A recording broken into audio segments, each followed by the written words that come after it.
Author Nation, and recently I've been wanting to talk about trends for this coming year. And so in today's video, I want to talk about crowdfunding for authors. This is an emerging trend. Okay, it's actually not a new idea, but it is kind of making a comeback in a different way because the way we now have our society organized. So I want to delve into this fascinating trend, and I want to talk about it in terms of, what it is and what you want to know and what you want to think about and the benefits of doing it. Because this is going to, or this does, reimagine the author-reader relationship. So I think this is actually a really good way for you to start building out your readership. All right. So the power of crowdfunding. So for authors, it creates this opportunity to connect with your readers in a profound way. So it's not actually just financial support. It's actually about creating a community. It's about creating loyalty. It's about finding the book enthusiasts in your niche and connecting with them. So in order to understand it, we really need to know who the main players are. And there are three main players. First off, there's the creator. In this case, that's you, the author. You have a vision, you have ideas, you have a book that you want to bring into the world. And then there's the backers or the supporters, or the readers, the pre-orderers in this case. And these are fans who are committed to your project. They want to help you bring your book to fruition, and they want to receive exciting rewards for doing that. And the third piece is the platform.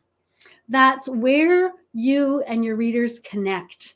It's where the financial exchange takes place. It's where you can let them know what the rewards are. So then there's the platform. So the creator, you, your backers, your readers, and the platform that you're going to use. All right, so why crowdfund? If it's not just for money, why crowdfund? And a lot of people think, okay, yes, it's about money. But actually, there are other compelling reasons to crowdfund. So one, pump up your audience.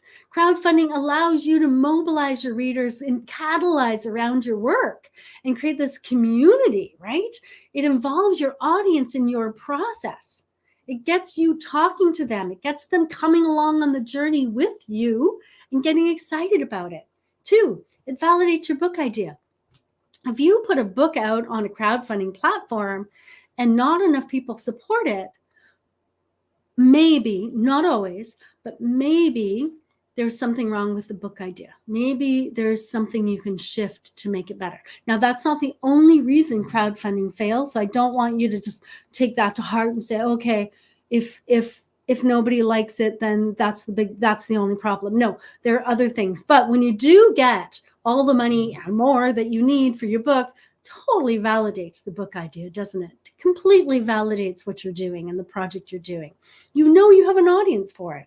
And since you know you have an audience for it and they're there and they've put money behind it, it creates anticipation. They get excited about this. They're like, ooh, I can't wait to, get my rewards. And, I keep getting updates about the book and it's getting closer and closer. And this is really exciting. And the other thing it does, it kind of legitimizes self-publishing, doesn't it? So I know some authors think, the only real way to be valid is to get traditionally published. Well, what if a bunch of traditional publishers reject you? And then you go to your audience and you crowdfund and they're like, yeah, we are into it. And you work with them to publish your book. They're legitimizing you even more than a traditional publisher, really, because traditional publishers sometimes pick book projects that don't work out. But people who are interested in buying the book, that's the best thing you can do. So I want to tell you a little bit about the different ways this can happen, because we think of that traditional, I've got this passion project and I want to write this book. And so I'm going to have this crowdfunding campaign and I'm going to put it on, Kickstarter or wherever I'm going to put it. And that's one way, right? I have to raise $40,000 or whatever it is to publish this book. So that's number one, right? Just funding a project. Number two, what about freelance writers who write regular articles and don't want to depend on magazines. Well, they can get a platform. They can write on a platform where you can subscribe, and they can even have financial subscriptions or paid subscriptions. Think Substack. And so if you like their work and you want to read the articles, you can give them a little bit of money every month for their work.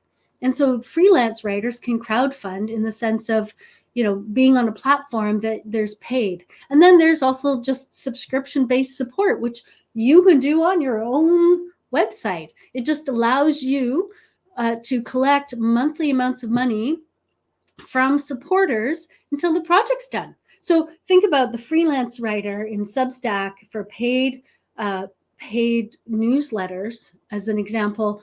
It's different than, because those newsletters, you get a newsletter every week or whatever it is.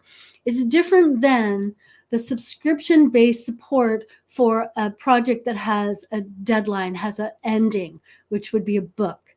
So they sound similar, but they're actually quite different. So one caveat I want to mention is that the most successful crowdfunding campaigns I've seen are from authors who took the time to build an audience before they put out their campaign. So if you don't have an email list and you don't have social media followers and you don't have anyone who is excited about what you're doing, putting out a campaign is likely going to fail. That's not generally how it works.